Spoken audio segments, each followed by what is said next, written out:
पिंजर 1950 में अमृता प्रीतम ने इस नावल को पंजाबी में लिखा था, जिसे बाद में 2009 में खुशवंत सिंह ने इंग्लिश में द स्केलेटन नाम से ट्रांसलेट किया था।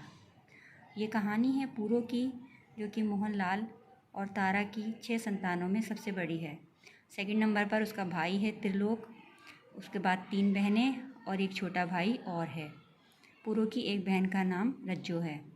पूरो का रिश्ता रामचंद के साथ हुआ है, जो कि धनी लड़का है और उन्हीं की पृष्ठभूमि से, उन्हीं के बैकग्राउंड से ताल्लुक़ रखता है। रामचंद की बहन लाजो का रिश्ता पूरो के भाई त्रिलोक के साथ हुआ है। उनकी ज़िंदगी बहुत ही अच्छे से गुजर रही होती है, तभी उनकी खुशियों को किसी की नज़र लग जाती है और पूरो एक बार जब कहीं बाहर घूमने गई होती है तो रशीद उसको किडनैप कर लेता है। पूरो उससे रो रो कर पूछती है कि उसने उसके साथ ऐसा क्यों किया। तब रशीद बताता है कि ये सब उसने बदला लेने के लिए किया है, क्योंकि एक बार जब रशीद के दादा ने अपना मकान पूरो के दादा के पास गिरवी रखा था, तो उन्होंने बहुत ही ज़्यादा ब्याज लगाकर उनके मकान को बेच दिया था, जिससे कि रशीद के घर वाले बेघर हो गए थे।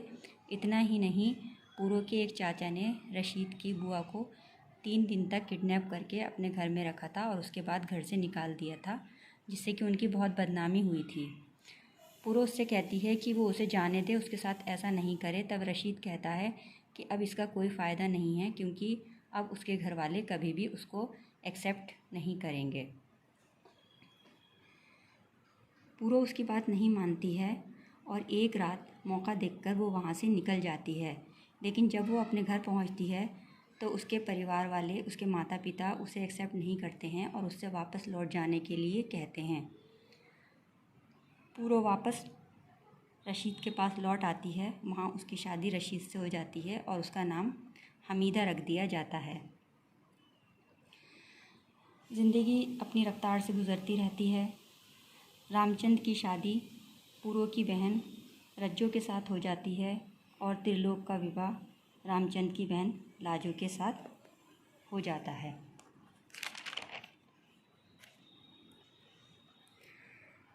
तभी देश का विभाजन होता है और सांप्रदायिक दंगे शुरू हो जाते हैं। सभी लोग सुरक्षित अपने अपने स्थानों को निकल जाना चाहते हैं।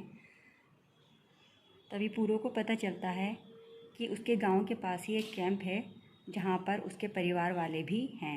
वो उनसे मिलने के लिए चली जाती है।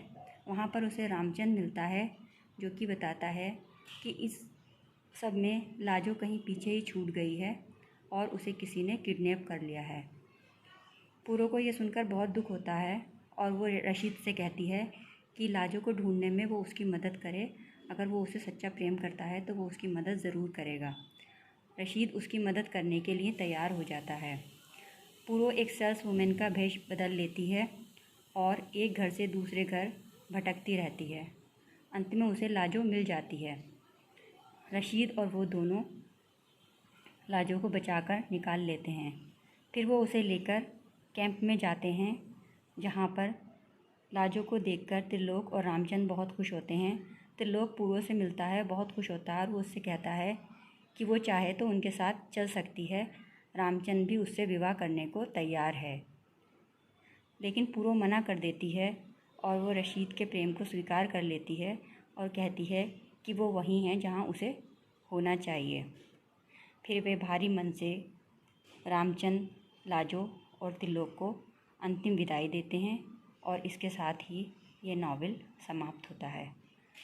Thanks for watching.